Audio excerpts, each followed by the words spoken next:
So, George Washington, my longhand takes a long time, 1789 to 1797.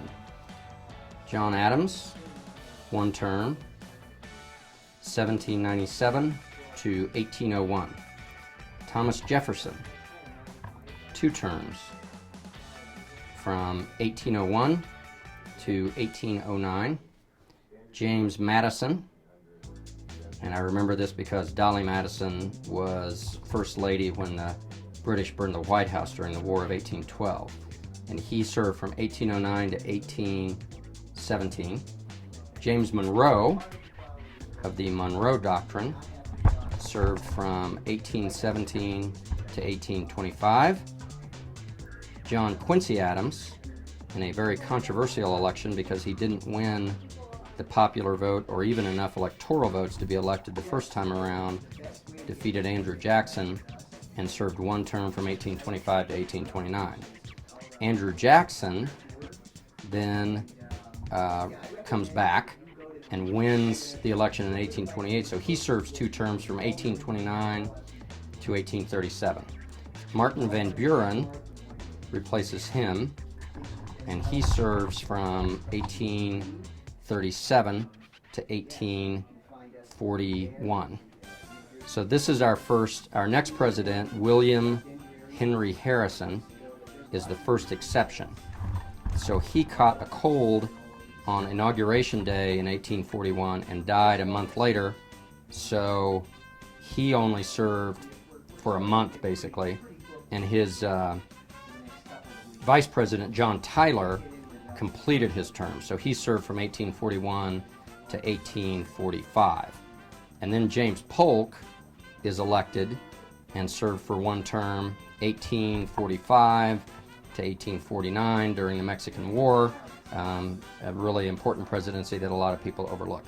Then in 1849, it is Zachary Taylor, and he also dies in office, but he served from 1849 to 1850, and then he is replaced by his vice president, Millard Fillmore, who serves from 1850 to 1853.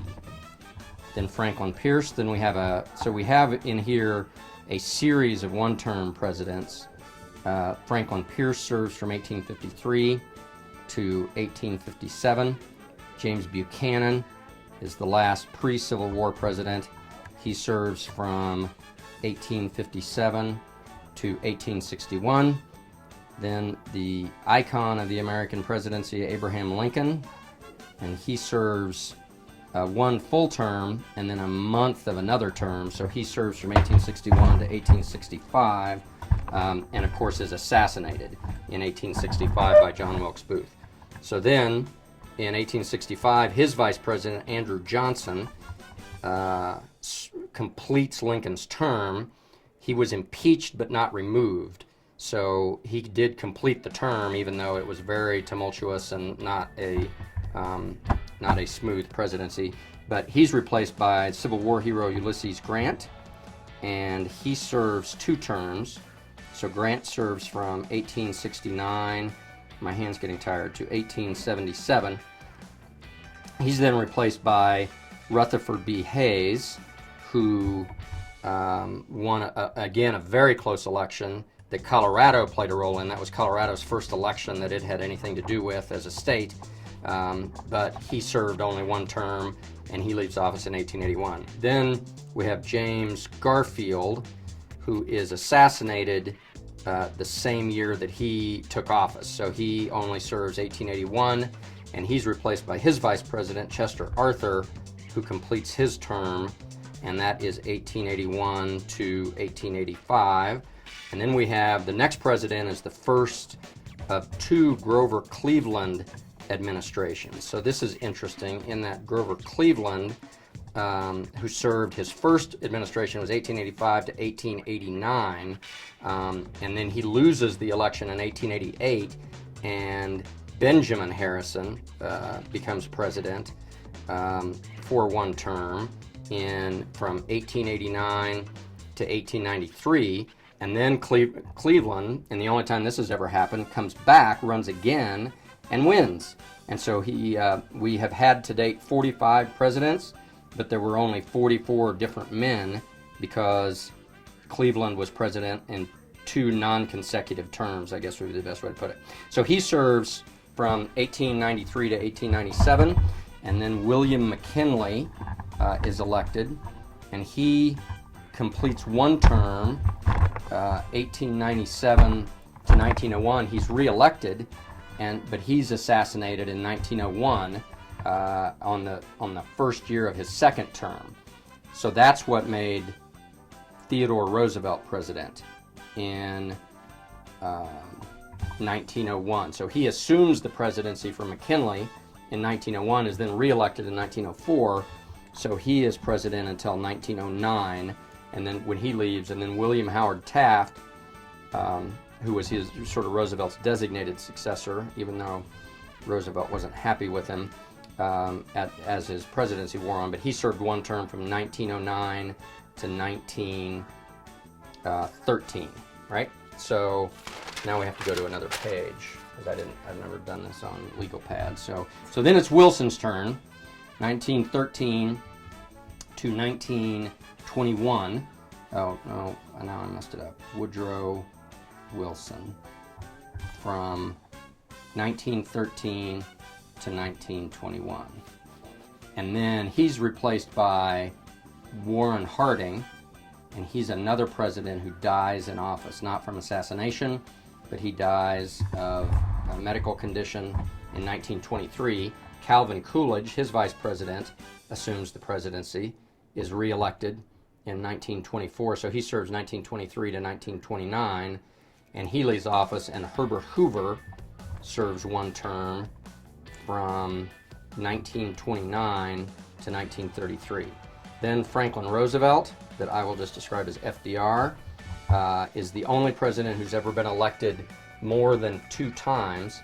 He's elected 4 times, and in about a month into his, or a couple of months into his 4th term, he dies in office, and Harry Truman becomes president. So that's FDR from 1933 to 1945.